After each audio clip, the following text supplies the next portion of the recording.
5, 4, 3, 2. To my fellow humans, hello, and welcome yet again to another episode of The Big Review with me, your host, Vicky.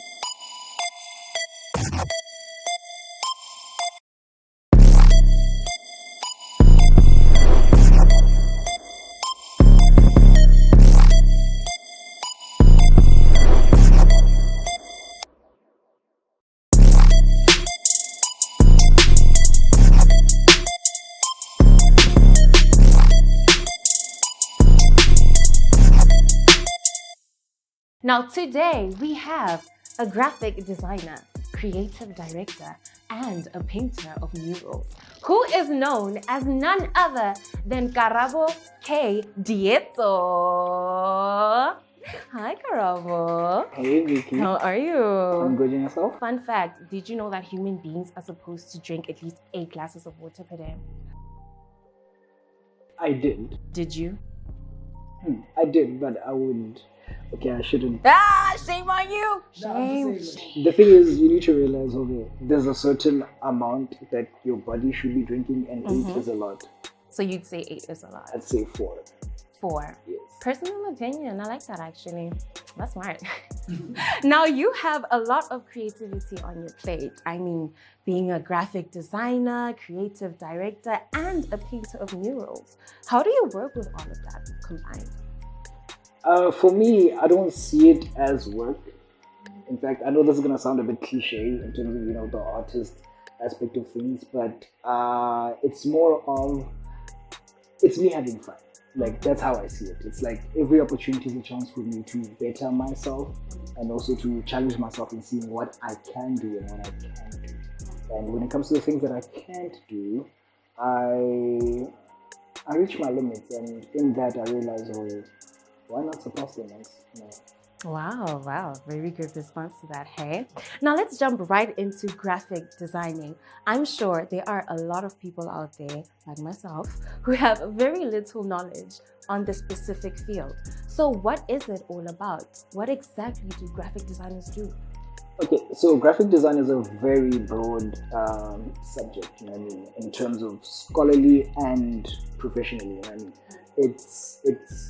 It's more of the highlighting of the art. It's more looked at the direction of branding, where a lot of what we do is target businesses, or depending on what you're doing, because you can now move into gaming where you create characters, you can move into art. It basically encompasses all of art in one thing. So it's more of sorry about that. No, that's okay. It's more of the versatile side of things, where I think you've heard the saying of what is this thing?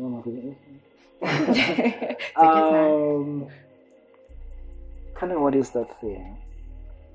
Bloody hell! This is like the worst moment to forget something. I'm blaming my nerves. Nah, that's okay. Calm down.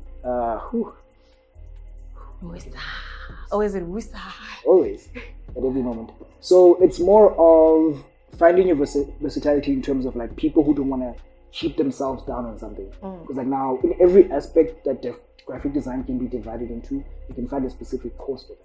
But then now graphic design encompasses everything, where now it also pushes you into the corporate side of things. You know what I mean? So instead of where people would decide to go into arts directly, into doing like paintings and stuff, or going into your liberal arts, or moving into your art histories and so many other things, or moving into business, graphic design encompasses that.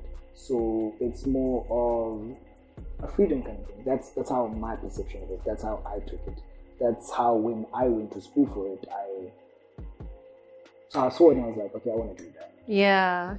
Oh, thank you. Now I have an idea of what it's all about. And would you say that graphic designing has to do with skill and practical to theoretical knowledge, or does talent and creativity have something to do with it? Both. It actually deals with both. Yeah, there are certain principles of graphic design that you need to understand. So when it comes to your shapes, how shapes function, how light would affect shapes, how everything would affect the psychology of art. because like now you need to understand, let's just specifically look at business branding, right? So most graphic designers go into logos, branding, and strategy. So what that has to do with is understanding the color psychology, where how colors affect people in terms of mood, behavior, and attractions. And then now it's also things of understanding how the fundamental side of things function, whereas if I want to sketch this table as for like a logo or something, I need to understand of how it would affect the clientele of the branding. You know what I mean? Because a lot of the time people create certain logos or certain brandings for the company where they should be creating for the clients that brings the company. Because like now with graphic design, most of what we do is the face of the company. Meaning over now, before you know what the company is about, the logo and the branding has to tell you everything about it.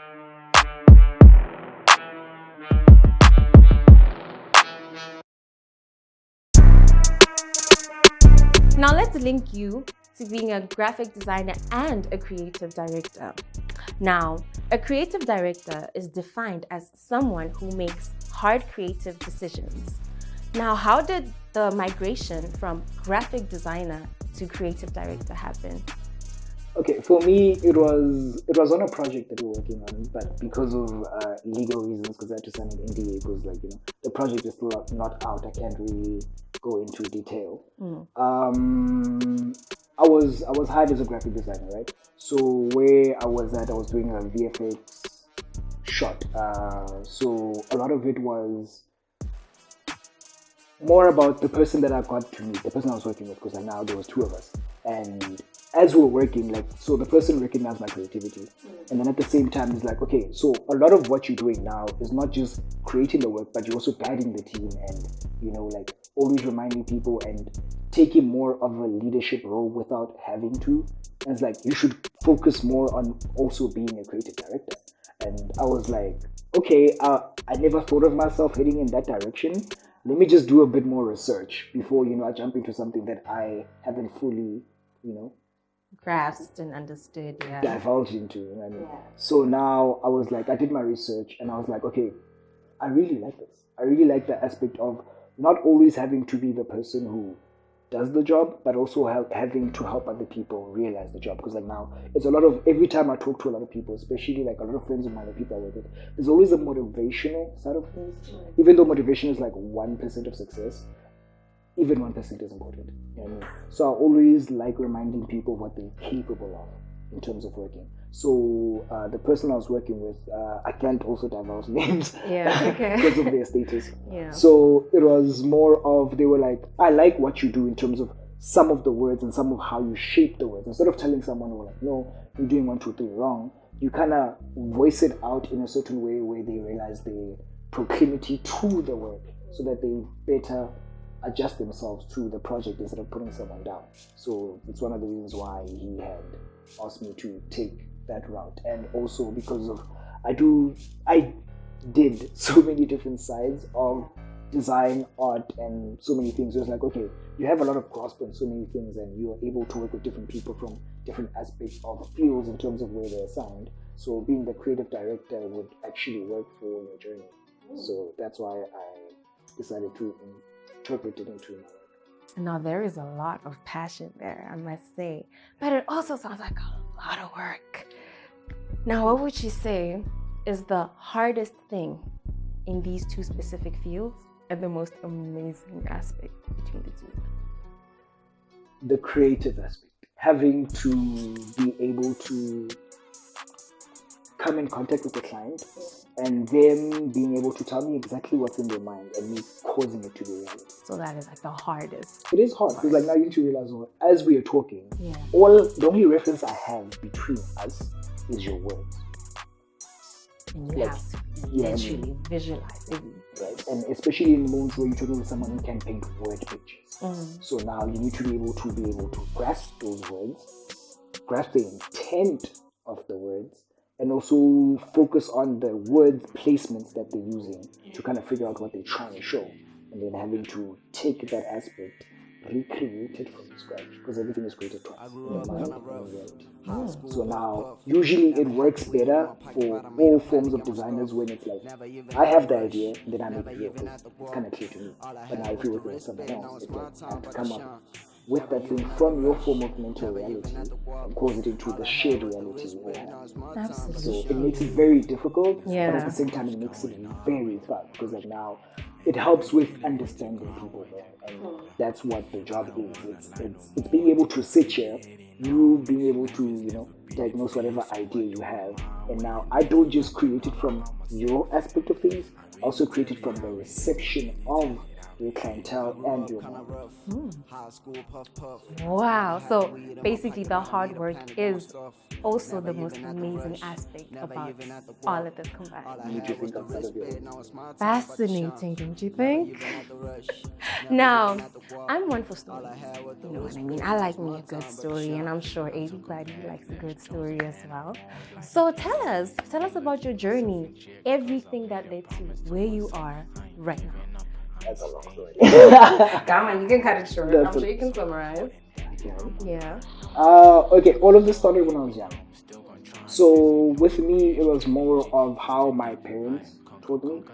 Because the thing is, my father, before he had passed away, when I was young, he used to inspire the whole idea of I can be whatever I want without any form of limitations. You know what I mean? So he always allowed me to try different things, like no matter what it was, as long as it made me happy, doing whatever it was. So one of the things where we shared as a family, my dad was more of the business aspect of things, where my mom was more of the language and art. So while my dad was teaching me how to transcend everything I do within the business aspect, my mom taught me how to harness it through that. So my mom started teaching me how to draw and stuff like that. You know? Like very young. Yeah. Because even now, I still have like a whole comic strip that I drew when I was I think I was grade 1 or 2. So yeah. I bet you have cute drawings over there. Like what? out of shape, you know what I mean? Because I feel like in general, no one is born an artist. Artistry is not a gift. Curiosity is. Okay. Wow. So what builds your art and the skill is the curiosity to go more into it. Nice. You know what I mean? So none of us really start knowing how to draw or do anything. We learn how to perfect it moving forward. Not really perfect it, but how to grow it moving forward. Yeah. So now it's a whole thing of throughout my journey having to balance off these sides of different mental aspects. I started going into it, and then I got directed into other things, your sports and your 1, 2, 3s. And then when I got to matric, I remember where I was stuck between, and one of the things that I was taught was IT. So now, like from a young age. So now I was like, okay, do I move in the direction of IT or do I move in art? You know what I mean? So I decided to sit down and have a conversation with myself, and in realizing, the decision that I'm about to make now won't just affect me now, but moving forward in terms of how my mind will grow, in terms of the interest that I'll have, in terms of the people that I'll meet, in terms of what the influence that I'll leave at home, in the world. So now I've always been a person of self-expression, like in terms of like I love being me. Like there was a point where I wasn't, but like there was a point where I love being me, which led now, and the best way I could do that was through my art. You know what I mean? Because it is the way. Yeah. So it was a thing of like, I decided to go into arts, and then that's when I went to Pearson to study in Bedford View. And I met a lot of different people, and a lot of people who gave me a lot of deep insights of the industry. And from there it was that. It was just finding myself within the work. That's what I did.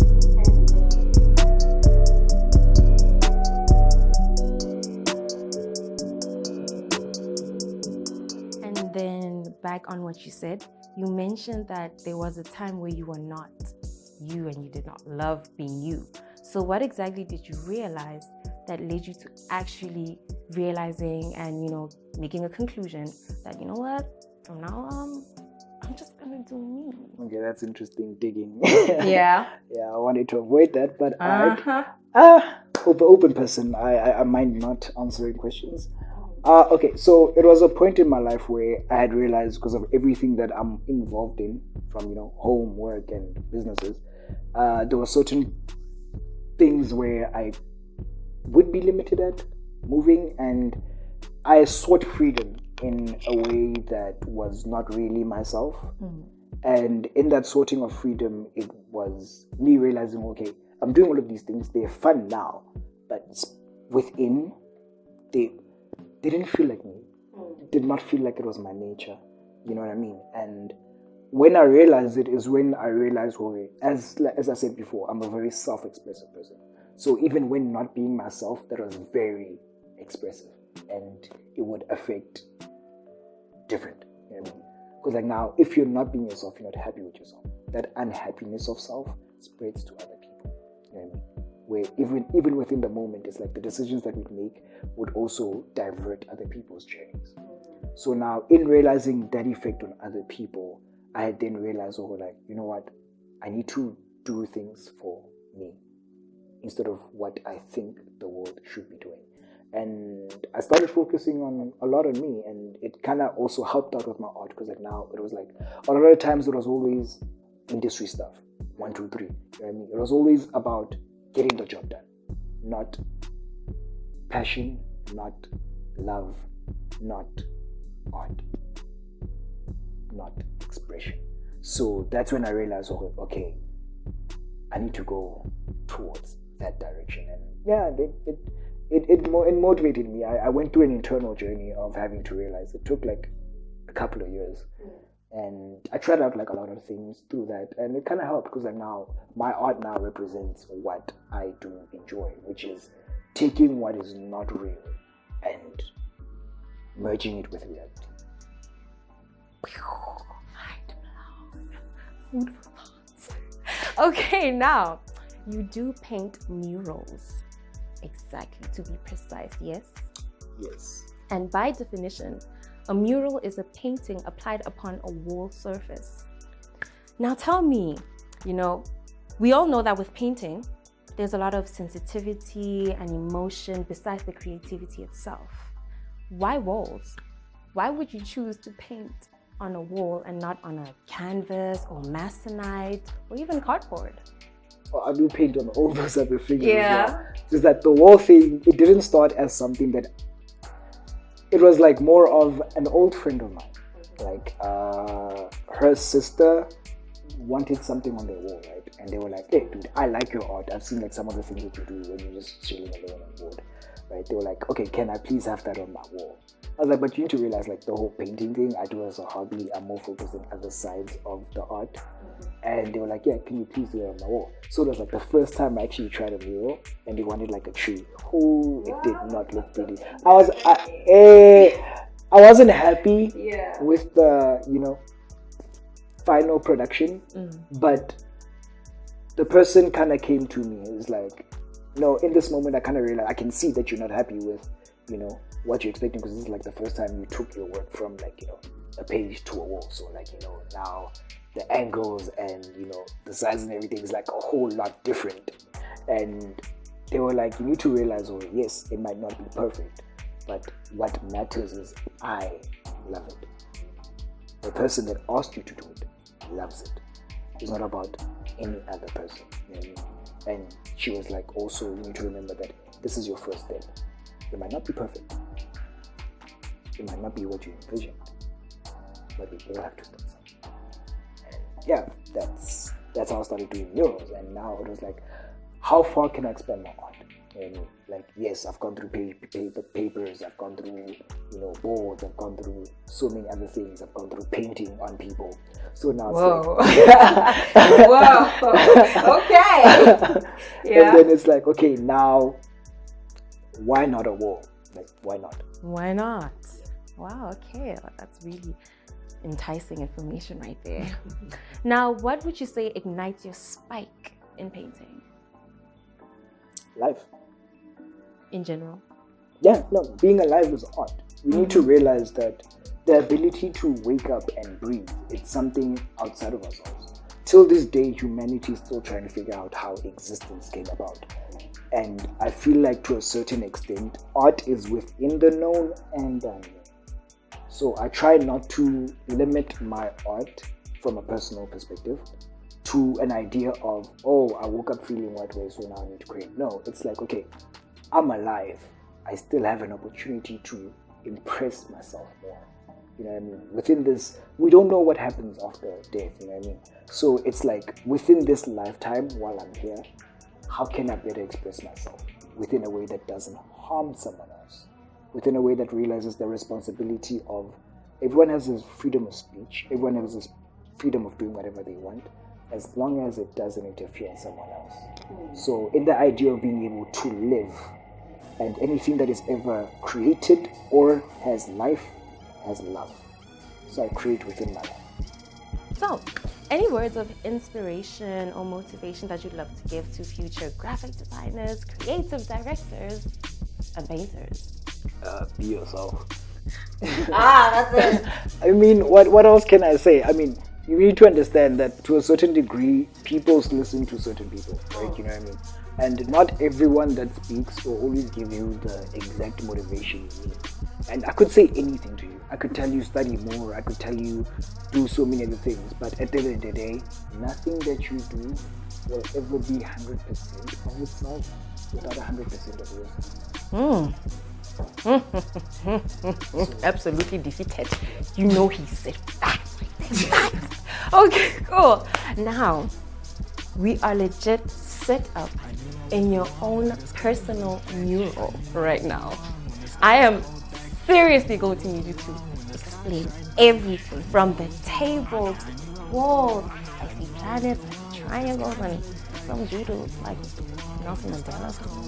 Yeah. But then, I never got that. Yeah, thank you. take it away. I mean, if I was able to paint a stoic, that's beautiful. Like their minds are beautiful.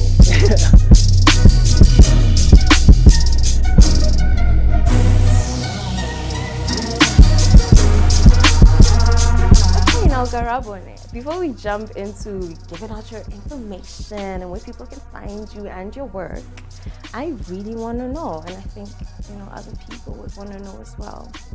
Where did the name K come from? Besides the obvious thing, Garabo, K.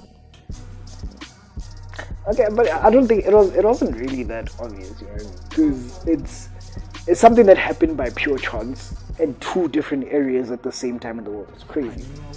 So the thing is, like, it was back when I was still living in Joburg, right? When I was still my campus days, and we were at a club. So as we're there doing the thing, an old companion from high school saw me, and now we keep. I'm working with my friend, right? So we keep hearing, "Hey, K, dude, I'm talking to you, K." I'm like, okay, so my gets like, who's like now, there's a party on my friend. Bah, there's this guy. He's like, "Yo, dude, I'm talking to you." I'm like, but you keep shouting K, like, Karama. He's like, "Yeah, you okay?" I'm like, "Oh, okay." Okay, yeah, I actually like that. It's like, I actually like that. It's so simple. Outside of all the nicknames we used to call, it's like, this is so simple. And then what had happened later that night, my dad calls me, right? He's like, "Yo, K, I need you to do something." I'm like, "Oh." Right? Yeah, I'm like, "Oh, K." He's like, yeah. Like, have you never realized I've always been calling you K? I'm like, no, I haven't, right? And then I let it go. And then for a while, people started calling me K after that, right? So it kind of carried on, and I kind of, embodied it. I was like, I'm going to go with this. It's simplistic. It's not a lot. It's just there. And then recently, after my dad's funeral, when we were doing like all the stuff afterwards, we're at the bank, and they were asking me like a couple of things. And they were like, wait. So they were talking about like a couple of things, and then cannot divulge. Yeah. And they were like, "Yo, so your name's like Karabo KGC." And I was like, wait. So me and my mom look at each other because now we're sitting with my uncle, right? Yeah. He's like, "Wait, K?" We're like, Papa. Yeah. And then it clicked. And it's always been that thing of like, now at different parts of the world, because like now my parents are still in the Val, and this old companion was in Joburg, and on the same day they both referenced me as K, and that was like the first time I took account of it. Apparently they've been calling me that for a while, but my mind was just oblivious of it. Until the day where I took account of it, it's like, okay, at the same time, and then from there it just became K. And at some point my handle was like at the boy K. I think I have bad friends because and no one tell me anything or like, bro, that sounds right? That was so cheesy. Right. And then it ended up changing to, picture this kid. Because like now it was a thing of when I opened up my gallery before COVID, before we had to close, it was a thing of we used to call it picture this, framing and gallery, because we also used to do framing. You know what I mean? So every time like clients would come in, they'd also be like, yo, is this picture this and who's K? So it's like, picture this K. Yeah. So after that it clicked and everywhere it started going as like, picture this K. But in terms of my handle, but in terms of personally, this is K.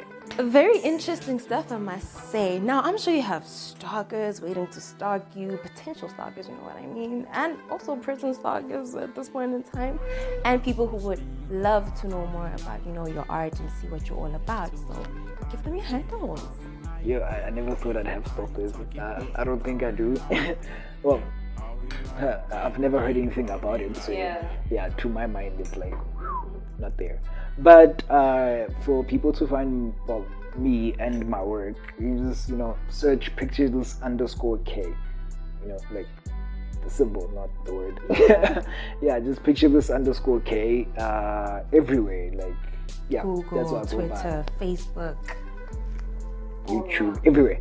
And then another way you can find me is also searching Karabo Dietis or Karabo K Dietis. All my accounts are linked to. Speed down, I'll be right there.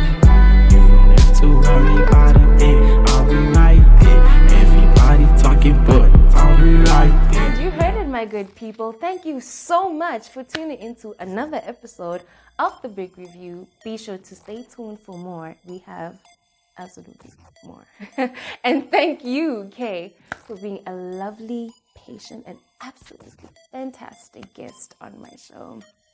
We love you. You be loving it. Love for you. Love more, pray more, do more. And always do remember to be kind to yourself in the process of doing more.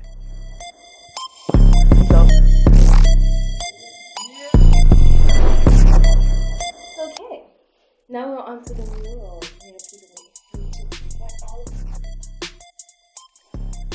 Okay.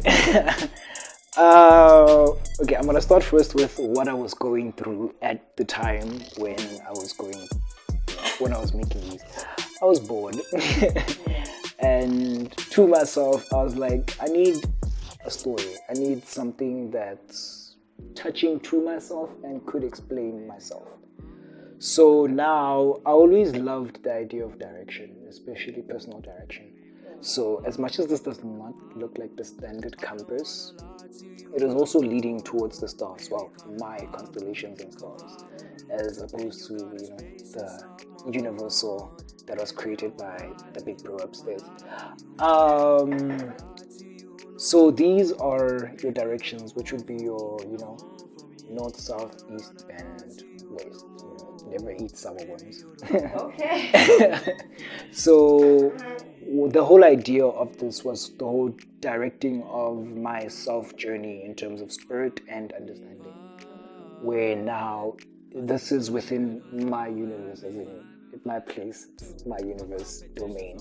So it was the whole idea of leading towards my stars, where now you're faced with your directions, and now the planets would represent your mental homeworlds in terms of where like different aspects of self would originate within the world, right? So each planet on all the murals from the table to the walls represent a certain aspect of self where I have deemed myself home before, and places where I reconnect to past selves, future selves, and present selves.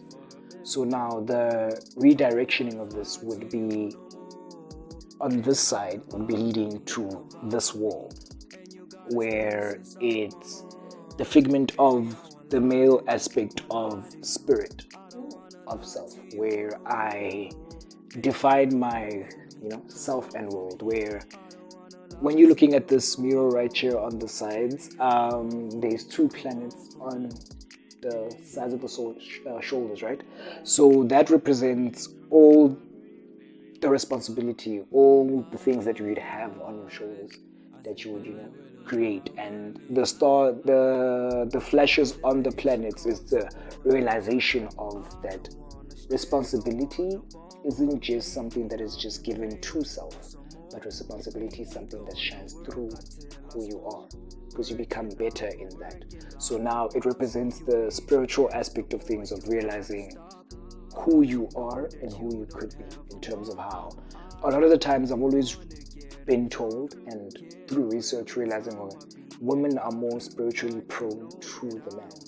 So now I had to, not really had to, I decided to show the spiritual side of man, that yes, even within our own nature, what challenges a man to be a man is to connect into a part that is lesser in self and make it stronger, where your strengths become, your strengths and weaknesses aren't always just defined as that, whereas you can take your weakness and make it into a strength and become much greater yourself. And then this side would lead to that painting over there, which is the painting of my personal logo, where it's the pictureless aspect of K. Yeah.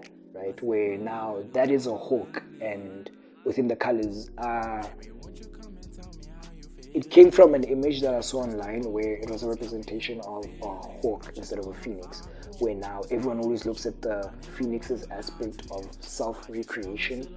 Now it's in the aspect of, it's not just seen within phoenixes, but within every other animal. And with that, the reason why I chose a hawk is because hawks are very dangerous animals. And in the aspect of being a man, you need to understand that to be necessarily a good person, from the words of, I listened to a lot of Jordan Peterson. There was an aspect of self that he talked about where he was explaining that for someone to be a good person, generally a man or a woman, technically being, there has to be a certain level of danger for you to be a good person.